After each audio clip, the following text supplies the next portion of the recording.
Hi welcome to life line. ఈ రోజు TV nine స్టూడియోలో ఉన్నారు డాక్టర్ గ్రీష్మ ఫ్రమ్ 49. ఈ రోజు లైఫ్ లైన్లో మనం డిస్కస్ చేయబోతున్నాం ఐఓఐ ప్రాబ్లమ్స్ గురించి తెలుసుకోబోతున్నాం. ఇన్ఫర్టిలిటీకి ఐఓఐ ట్రీట్మెంట్ ఏ విధంగా ఉంటుంది అండ్ 49లో ఎంతవరకు సక్సెస్ రేట్ ఉందో తెలుసుకుందాం. మీరు కూడా డాక్టర్ గారితో మాట్లాడాలనుకుంటే టీవీ నైన్ స్క్రీన్ మీద డిస్ప్లే అవుతున్న నెంబర్స్కి కాల్ చేసి డాక్టర్ గ్రీష్మ గారితో మాట్లాడి మీ ప్రాబ్లమ్ సార్ట్అవుట్ చేసుకోవచ్చు. Hi doctor, welcome to studio. Hi అండి, నమస్తే అండి.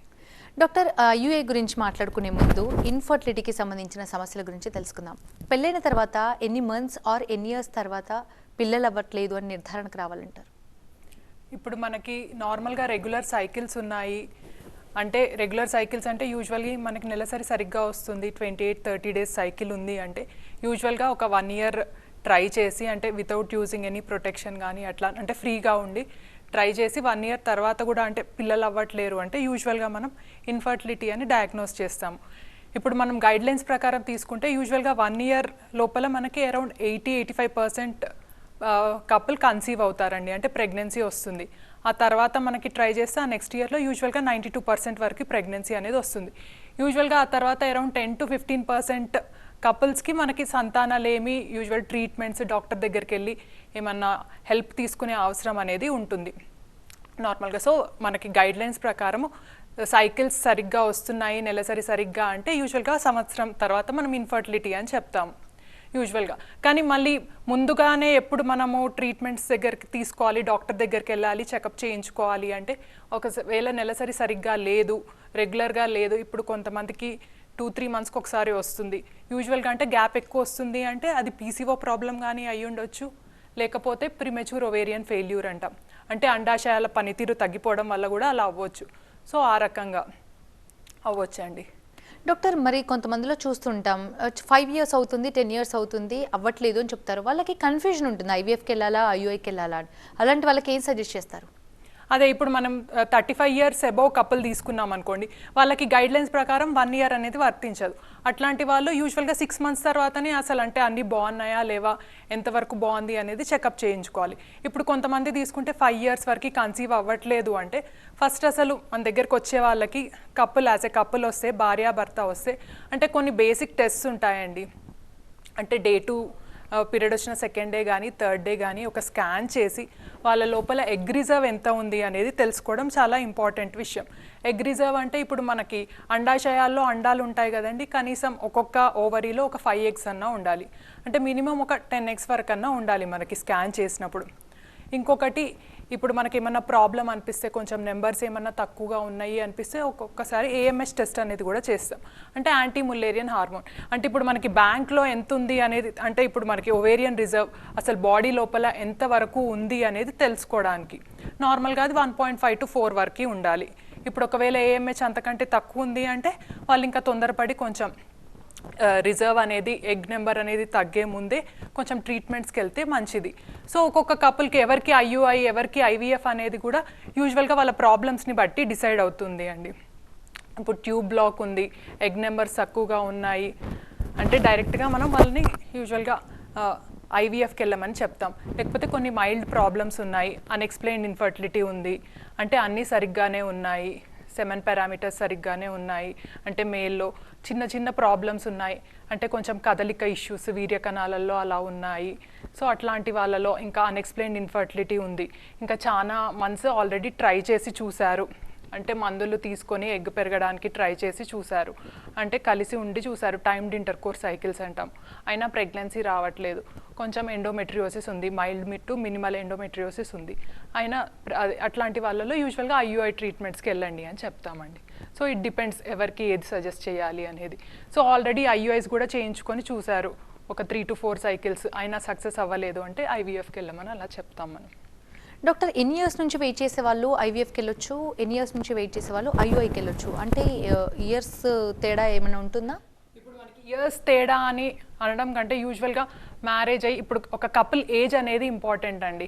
అంటే ఆల్రెడీ 35 ఇయర్స్ అయిపోయింది, మనకి ఓవేరియన్ రిజర్వ్ తక్కువగా ఉంది అంటే ఇంకెక్కువ వేస్ట్ చేయకుండా టైము ఐయుఐ చేయించుకొని చూడండి, ఒక 1 to 2 సైకిల్స్, ఆ తర్వాత డైరెక్ట్గా ఐవీఎఫ్కి వెళ్ళండి అని చెప్తాం. ఇప్పుడు సెమెన్ పారామీటర్స్లో కూడా మనం ఇప్పుడు WHO క్రైటీరియా ప్రకారం సెమెన్ అనాలిసిస్ అనేది 15 million/ml అనేది ఉండాలండి, వాల్యూమ్ అనేది అరౌండ్ 1.5 to 3 ml అనేది ఉండాలి.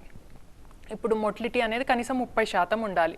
మార్ఫాలజీ అంటే ఇప్పుడు స్పర్మ్ తీసుకుంటే మనకి హెడ్, నెక్, టెయిల్ ఇట్లాంటివి నార్మల్గా 4%. ఇప్పుడు 100 కణాలు ఎగ్జామిన్ చేస్తే కనీసం 4 కణాలన్నా నార్మల్గా ఉండాలి.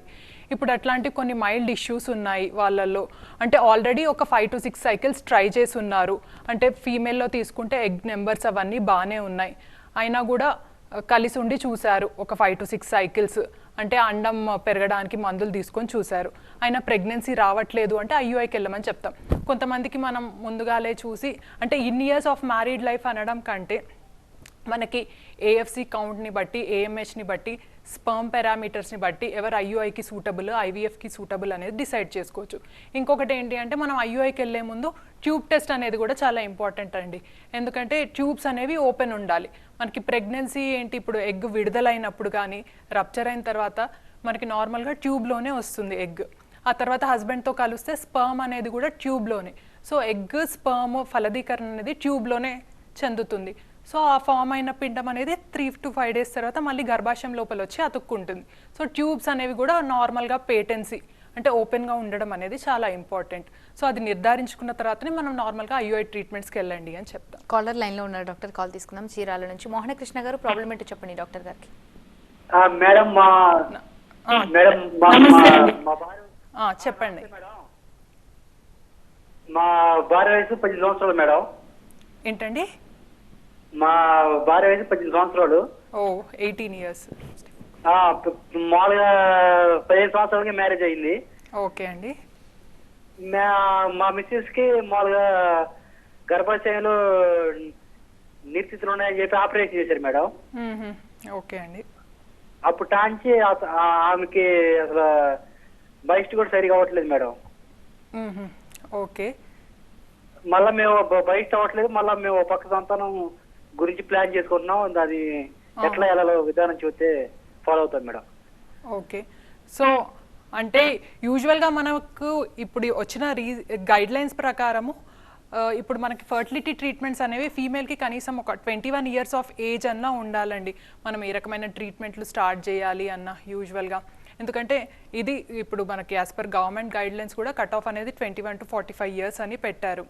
సో అంటే మీరు 18 years ఉండే యూజువల్గా మనకి పీసీఓ అనేది కూడా నార్మల్గా ఇప్పుడు 12-year-old 13-year-old ఇప్పుడు మనకి మెనార్కి స్టార్ట్ అయిన తర్వాత నుంచి, అంటే ఇప్పుడు ఎప్పుడైతే మనకి ఫస్ట్ ముట్ట అనేది వస్తుందో ఒక 3-4 years పడుతుంది మనకి బాడీ సెట్ అవ్వడానికి, యాక్సిస్ సెట్ అయ్యి కొంచెం బాగా ఇది అవ్వడానికి మనకి. సో యూజువల్గా 18 years పీసీఓ డయాగ్నోసిస్ అంటే కొంచెం అది చాలా ఎర్లీగా డయాగ్నోస్ చేసినట్టు అండి.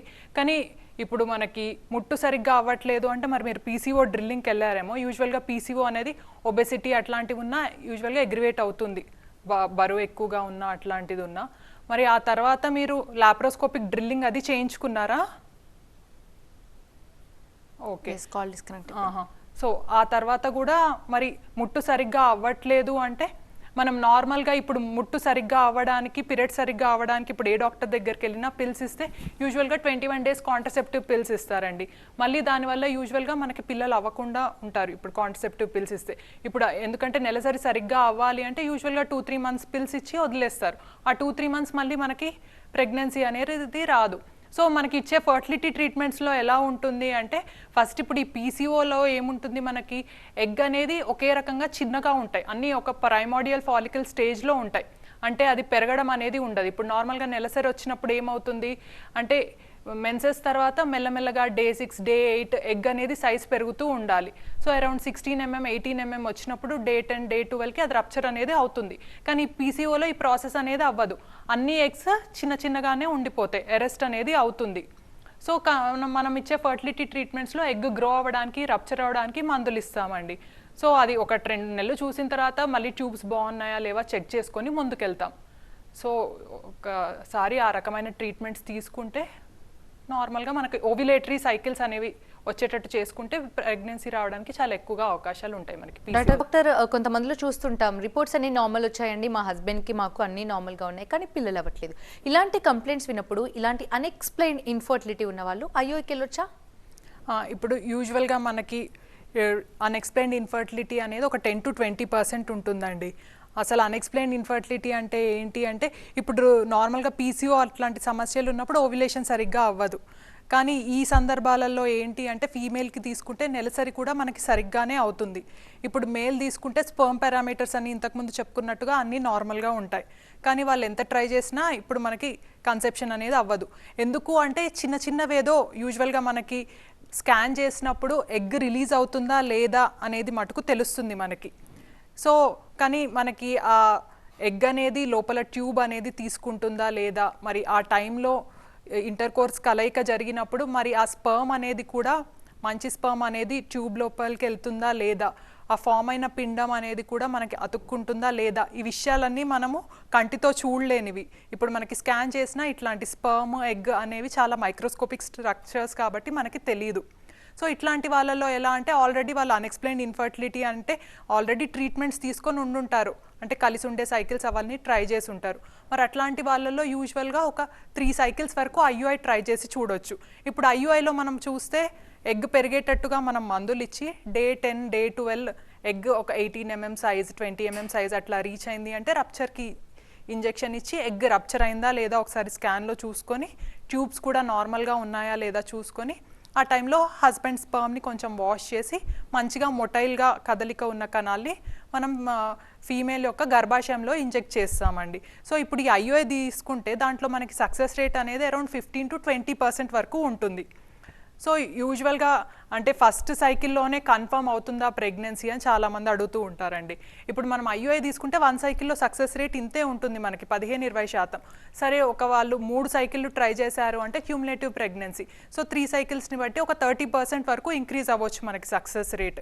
కానీ దానికంటే ఎక్కువ ఉండదు, ఎందుకంటే వాళ్ళ లోపల మనకి స్కాన్ లోపల ఇప్పుడు ఎండోమెట్రియోసిస్ అనేది ఉంటుంది, మినిమల్ టు మైల్డ్ ఎండోమెట్రియోసిస్. ఆ రకమైన ఎండోమెట్రియోసిస్ ఉన్న, సో ట్యూబ్ ఓవరీ రిలేషన్షిప్ కొంచెం ఆల్టరేషన్ ఉన్న, ఇట్లాంటివి కొంచెం డిఫికల్టీ, ఎంబ్రియో క్వాలిటీ అనేది సరిగ్గా లేకపోయినా కూడా ప్రెగ్నెన్సీ అనేది రాదు. ఇవన్నీ మనం చూడలేం కాబట్టి స్కాన్లో. సో అట్లాంటి వాళ్ళల్లో కూడా కొంచెం కన్సెప్షన్ అనేది డిఫికల్టీ ఉండొచ్చు. సో మనం 3-4 సైకిల్స్ ట్రై చేసిన తర్వాత ఐవీఎఫ్కి వెళ్ళండి అని చెప్తాం. ఎందుకంటే ఈ ఐవీఎఫ్ పద్ధతిలో మనం అన్నీ చూడొచ్చు, ఎగ్ క్వాలిటీ ఎలా ఉంది, స్పర్మ్ క్వాలిటీ ఎలా ఉంది, ఎంబ్రియో క్వాలిటీ ఎలా ఉంది అనేవి. కాలర్ లైన్లో ఉన్నారండి. గీత గారు, ప్రాబ్లం ఏంటో చెప్పండి డాక్టర్ గారికి. Hello ma'am. హలో అండి గీత గారు, చెప్పండి. నాకు పీరియడ్స్ ఇర్రెగ్యులర్గా వస్తుంటే హాస్పిటల్కి వెళ్ళా చెకప్ అనేసి. ఓకే అమ్మా. అక్కడ స్కాన్ తీసుంటే ఓవర్సీస్లో సిస్ట్ ఉన్నదని చెప్పారు. ఓకే. ఆ సిస్ట్ నార్మల్గా క్యూర్ అవుతుందా, ఆపరేషన్ చేయాల్సి వస్తుందా, లేదా దానివల్ల పీరియడ్స్ లేట్ అవుతుందా, ఇంకేమైనా వేరే ఫర్దర్గా ఏమైనా ప్రాబ్లమ్స్ ఉన్నాయా ఒకసారి చెప్పగలుగుతారా? ఇప్పుడు మనకి స్కాన్లో సిస్ట్ లాగా కనిపిస్తూ ఉంది అంటే నార్మల్గా కొన్నిసార్లు ఫాలిక్యులర్ సిస్ట్ అనేవి ఫామ్ అవుతూ ఉంటాయమ్మా. కొన్నిసార్లు హార్మోనల్ ఇంబ్యాలెన్స్ వల్ల కానీ యూజువల్గా కూడా కొన్నిసార్లు చూస్తాం. అంటే యూజువల్గా మనం స్కాన్ చేసినప్పుడు 2nd డే కానీ 3rd డే కానీ యూజువల్గా మనకి ఉండాల్సిన ఎగ్ సైజ్ అనేది లెస్ దాన్ 9 mm సైజ్ అనేది ఉండాలి. సో అంతకంటే ఎక్కువ ఉంది అంటే యూజువల్గా గ్రేటర్ దాన్ 1 centimeter ఉంది అంటే సిస్ట్ అని అనుకుంటాం. కొన్నిసార్లు ఏంటి అంటే అది క్లియర్ సిస్ట్ లాగా ఉంటుందండి, అంటే అరౌండ్ 2 centimeters, అంటే చూడడానికి చాలా స్కాన్లో చాలా నల్లగా ఉంటుంది మనకి. క్లియర్ సిస్ట్, యానెకోయిక్ సిస్ట్ అంటాం. సో యూజువల్గా ఈ రకమైన సిస్ట్ల వల్ల ఇబ్బంది ఏమి ఉండదు. ఒక నెల తర్వాత మళ్ళీ మనం ఒక పిల్ అన్నా పెట్టుకొని లేకపోతే న్యాచురల్గా వాటంతట అవే రిజాల్వ్ అయిపోతూ ఉంటాయి. కానీ కొన్నిసార్లు ఏమవుతుంది అంటే ఈ ఎండోమెట్రియాటిక్ సిస్ట్ అంటాము. So it depends upon the type of cyst అనమాట. సో అది క్లియర్ సిస్ట్ అయితే యూజువల్గా వెయిట్ అండ్ వాచ్, దానంతట అదే రిజాల్వ్ అయిపోవచ్చు పిల్ పెట్టినడం వల్ల కానీ. లేకపోతే కొన్నిసార్లు ఎండోమెట్రియాటిక్ సిస్ట్ పీరియడ్స్ టైంలో బాగా ఇబ్బంది, పెయిన్ అట్లా సిమ్టమ్స్ అన్నీ ఉన్నాయి అంటే అప్పుడు మనం ఆపరేషన్కి వెళ్ళి ఆ సిస్ట్ తీసుకోవడము, డర్మాయిడ్ సిస్ట్ లాంటివి తీసుకోవడము అట్లాంటివి చేయొచ్చు. అంతేగాని క్లియర్ సిస్ట్ ఉండడం వల్ల యూజువల్గా ఇబ్బందులు అయితే ఏమీ ఉండవమ్మా. డాక్టర్, మేల్ ఇన్ఫర్టిలిటీలో చాలా రకాలుగా సమస్యలు చూస్తుంటాం, ముఖ్యంగా సెమినాలిసిస్ కౌంట్ తక్కువ ఉండడం అది చూస్తుంటాం. మీరు ఇంకెలాంటి ప్రాబ్లమ్స్ ఎక్కువగా చూస్తుంటారు మేల్ ఇన్ఫర్టిలిటీ విషయంలో? ఇప్పుడు మనకి మేల్ ఇన్ఫర్టిలిటీ అంటే యూజువల్గా వాళ్ళకి చేసే టెస్ట్ అంటే ఫర్టిలిటీ ఉందా లేదా అనేది యూజువల్గా సెమెన్ అనాలిసిస్ ఒక్కటే. సో దాంట్లో కొంతమందికి అసలు కణాలు 0 కౌంట్ అనేది ఉండొచ్చు, దాన్ని ఎజూస్పర్మియా అంటాం. సో యూజువల్గా ఎప్పుడైనా మనకి మేల్లో సెమెన్ టెస్ట్ చేసినప్పుడు ఒక టెస్ట్ కాకుండా అరౌండ్ 6 weeks గ్యాప్తో, మినిమం 6 weeks గ్యాప్ మెయింటైన్ చేసి ఇంకోసారి 2nd టెస్ట్ చేసినప్పుడు కూడా కణాలు అనేవి లేకపోతే దాన్ని ఎజూస్పర్మియా అని అంటామండి. సో అట్లా ఎజోస్పర్మియా ఉన్న వాళ్ళకి కొంతమందికి ఏంటి అంటే ఇజాక్యులేషన్ అనేది ముందుకు అవ్వకుండా వెనకాలకు అవుతుంది. అట్లాంటప్పుడు ఆ ఇజాక్యులేషన్ అయిపోయిన తర్వాత పోస్ట్ ఇజాక్యులేటరీ యూరిన్ శాంపుల్ అనేది కూడా చూసి దాంట్లో ఏమన్నా కణాలు ఉన్నాయా అనేది కూడా ఒకసారి చూసుకోవాలి. సో ఇట్లా కణాలు అనేవి లేని వారికి కూడా ప్రెగ్నెన్సీ అనేది సో ఇట్ డిపెండ్స్, అంటే ఎక్కడైనా ఏమన్నా అబ్స్ట్రక్షన్ ఉందా, సో అది ఏ రకమైన ఎజోస్పర్మియా అంటే బ్రెయిన్ నుంచి హార్మోన్స్ ఎలా ఉన్నాయి, టెస్టిస్ ఎలా ఉంది, అవన్నీ చూసుకొని ఎంతవరకు సక్సెస్ ఉంటుంది. సో మనకి కణాలు ఏమీ లేకపోయినా ఎజోస్పర్మియా లాగా ఉన్నా కానీ ప్రెగ్నెన్సీ వచ్చే ఛాన్స్ ఉంటుందండి వాళ్ళ కణాల ద్వారానే. ఇంకా కొన్నిసార్లు వేరే మైనర్ ఇష్యూస్ ఉండొచ్చు, మొటిలిటీలో కానీ కౌంట్లో కానీ. సో ఇప్పుడు మనకి WHO గైడ్లైన్స్ ప్రకారం కౌంట్ గ్రేటర్ దాన్ 15 మిలియన్ ఉంటే న్యాచురల్ వచ్చే ఛాన్స్ ఎక్కువగా ఉంటుంది. అరౌండ్ 10 to 15 మిలియన్ ఉన్నా కానీ IUI సక్సెస్ అవ్వచ్చు. కానీ కౌంట్ మనకి 8 మిలియన్స్ కంటే తక్కువ ఉంది, కన్సిస్టెంట్గా అలా ఉంది అంటే యూజువల్గా IVFకి వెళ్ళాలి. సో ఇట్లా తక్కువ ఉన్న వాళ్ళల్లో కూడా హార్మోన్స్ని బట్టి దాన్ని బట్టి కౌంట్ పెంచుకునే అవకాశాలు ఉన్నాయండి మెడికల్ ట్రీట్మెంట్ ద్వారా మనకి. డాక్టర్, కొంతమందిలో చూస్తుంటాం ఫస్ట్ బేబీ న్యాచురల్గా డెలివరీ అయింది, సెకండ్ ప్రెగ్నెన్సీ ప్లాన్ చేస్తే అవ్వట్లేదు. ఇలాంటి సెకండరీ ఇన్ఫర్టిలిటీ వాళ్ళు కూడా IUI ట్రీట్మెంట్ తీసుకోవచ్చా? అది అట్లా చాలా రకాలుగా చూస్తుంటామండి. ఫస్ట్ ప్రెగ్నెన్సీ వచ్చి ఆ తర్వాత రావట్లేదు అంటే ఫస్ట్ మరి ఏమన్నా ట్యూబ్స్లో ఏమన్నా ప్రాబ్లం ఉందా అది ఒకసారి చూసుకొని, ట్యూబ్స్ నార్మల్గానే ఉన్నాయి, ఎగ్ రిజర్వ్ బాగానే ఉంది అంటే వాళ్ళు నార్మల్గా న్యాచురల్కి ట్రై చేయొచ్చు, లేకపోతే IUI ద్వారా అన్న చేసుకొని చూడొచ్చు. నార్మల్గా అట్లాంటి వాళ్ళకి న్యాచురల్ కన్సెప్షన్ వచ్చే అవకాశాలు ఉన్నాయి. అగైన్ మనకి 35 ఇయర్స్ పైన ఉన్నారు అంటే age plays an important role. మరి వాళ్ళ నెంబర్స్, ఎగ్ నెంబర్స్ ఎలా ఉన్నాయి, హార్మోన్ టెస్ట్ అన్నీ బాగున్నాయా లేవా, AMH అనేది ఎలా ఉంది, అవన్నీ చూసుకొని దెన్ అగైన్ మనం ఒక కంక్లూజన్కి వస్తాం వీళ్ళకి ఎంతవరకు ఛాన్స్ ఉంది న్యాచురల్గా కానీ IUI కానీ అనేది. డాక్టర్, 49లో IUI సక్సెస్ రేట్ ఎంత? ఇప్పుడు మనకి నార్మల్గా IUI సక్సెస్ అనేది అరౌండ్ 15 to 20% ఉంటుందండి. మన 49లో కూడా అరౌండ్ మనం బుక్స్ గైడ్లైన్స్ ప్రకారం ఎంత ఉందో సక్సెస్ రేట్ 20% వరకు సక్సెస్ రేట్ అనేది ఉంటుంది మనకి 49లో కూడా. డాక్టర్, ఒకసారి IUI చేయించుకున్న తర్వాత ఫెయిల్ అయితే IVFకి వెళ్ళొచ్చా? అదే ఇప్పుడు చెప్పాం కదండి, ఒక్కసారి IUI అంటే మనకి ఒక్కసారికే చెప్పలేం 100% కన్ఫర్మ్ అవుతుందని. సరే అన్నీ బాగానే ఉన్నాయి, రిజర్వ్, స్పర్మ్ టెస్టింగ్ అంటే ఒక 3-4 సైకిల్స్ వరకు చేయించవచ్చు. సరే 35 ఇయర్స్ పైబడింది, ఎగ్ నెంబర్స్, స్పర్మ్లో కూడా చిన్న చిన్న ఇష్యూస్ ఉన్నాయంటే 1 సైకిల్ 2 సైకిల్స్ చేసుకొని ఆ తర్వాత డైరెక్ట్గా IVFకి వెళ్ళొచ్చు. ఎందుకంటే మళ్ళీ టైం వేస్ట్ చేయడం అనవసరం కాబట్టి అట్లాంటి సిచ్యువేషన్స్లో మనం. డాక్టర్, యూజువల్గా ఇన్ఫర్టిలిటీ ప్రాబ్లమ్స్ అనగానే సమాజంలో ఫీమేల్ వైపు ఎక్కువగా ఫోకస్ వెళ్తుంది, అవ్వట్లేదని ఫిక్స్ అయిపోతారు. మరి మేల్ ఇన్ఫర్టిలిటీలో ఎలాంటి ప్రాబ్లమ్స్ ఎక్కువగా చూస్తారు అండ్ మేల్స్కి ఏ విధమైన ట్రీట్మెంట్ ఉంటుందంటారు? అదే ఇప్పుడు మనకి ఇన్ఫర్టిలిటీ అనేది ఇట్ ఈస్ బ్రాడ్లీ డివైడెడ్, అంటే ఇప్పుడు 4 హెడ్డింగ్స్ కింద డివైడ్ చేయొచ్చండి. Female infertility around 30 to 40% cases తీసుకుంటే మనకి మేల్లో కూడా ఇన్ఫర్టిలిటీ కేసెస్ అరౌండ్ అంతే ఉంటాయి, అరౌండ్ 30% వరకు 40% వరకు. సో యూజువల్గా మనం చూసే కేసెస్ కంబైన్డ్ ఇన్ఫర్టిలిటీ, అంటే మేల్లో కూడా చిన్న చిన్న ఇష్యూస్ ఉంటాయి, ఫీమేల్లో కూడా చిన్న చిన్న ఇష్యూస్ ఉంటాయి. వాళ్ళు కూడా అరౌండ్ 30% వరకు ఉంటారు. సో అంటే almost female infertility, male infertility almost equal ఉంటాయండి.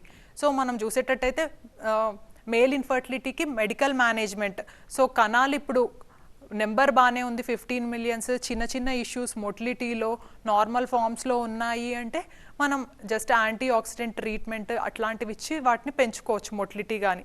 సో కణాలే నెంబర్ తక్కువగా ఉంది, 10 మిలియన్ 12 మిలియన్ ఉంది అంటే కొన్ని రకమైన బ్రెయిన్లో ప్రొడ్యూస్ అయ్యే హార్మోన్ అనాలిసిస్ చేసుకొని దాని ప్రకారంగా మనం మెడికల్ ట్రీట్మెంట్ ఇచ్చుకొని మందులు, ఇంజెక్షన్స్ ఇవన్నీ ఉంటాయండి. సో దాన్ని బట్టి మనం కౌంట్ అనేది ఇంప్రూవ్ చేసుకోవచ్చు. ఇప్పుడు మనకు అసలు కౌంట్ లేని వాళ్ళకు కూడా ప్రెగ్నెన్సీ వచ్చేటట్టు చూడొచ్చు వాళ్ళ కణాల ద్వారానే మనం. డాక్టర్, యూజువల్గా థైరాయిడ్ అండ్ డయాబెటీస్ ఉన్న వాళ్ళకి ఇన్ఫర్టిలిటీ ఒక కారణం అయితే ఒబేసిటీ కూడా ఒక కారణం అనుకోవచ్చా? ఒబేసిటీ కూడా ఖచ్చితంగా ఒక కారణం అవుతుందండి. ఎందుకంటే మనకి బాడీ మాస్ ఇండెక్స్, యూజువల్గా మనం ఒబేసిటీ అని ఎప్పుడు అంటాము అంటే మనకి బాడీ మాస్ ఇండెక్స్ అనేది ఎక్కువగా ఉంది, 30-35 అంతకంటే ఎక్కువ ఉంది అంటే దానిలో కూడా మనకి మెయిన్ ఎగ్ రిలీజ్ అవ్వడంలో ప్రాబ్లం ఉంటుంది ఒబేసిటీలో. ఇంకొకటి ఏంటి అంటే మనకి ప్రెగ్నెన్సీ అనేది నిలబడకపోవడం, అంటే ప్రెగ్నెన్సీ వస్తుంది కానీ ఊరికే అబార్షన్స్ అవ్వడము అట్లాంటివి. మనకి ప్రెగ్నెన్సీ వచ్చినా కానీ షుగర్స్ అనేవి ఎక్కువ అవ్వడము, లేకపోతే బీపీ అనేది ఎక్కువ అవ్వడము, ఇట్లాంటి ఇష్యూస్ అనేవి చాలా చూస్తాం మనం. ప్రీ ఎక్లాంప్సియా, ఇవన్నీ డయాబెటీస్, ఒబెసిటీలో. సో యూజువల్గా మనం ఏం చెప్తాము అంటే ప్రెగ్నెన్సీ ప్లాన్ చేసుకునేటప్పుడు యూజువల్గా BMI అనేది లెస్ దాన్ 25 ఉండి ప్లాన్ చేసుకుంటే ఇట్లా కాంప్లికేషన్స్ రావడానికి చాలా తక్కువ ఆస్కారం ఉంటుంది మనకి. Right, thank you doctor, thanks for being here. ఇది వాళ్ళ లైఫ్ లైన్ చూస్తూనే ఉండండి TV9. థ్యాంక్స్.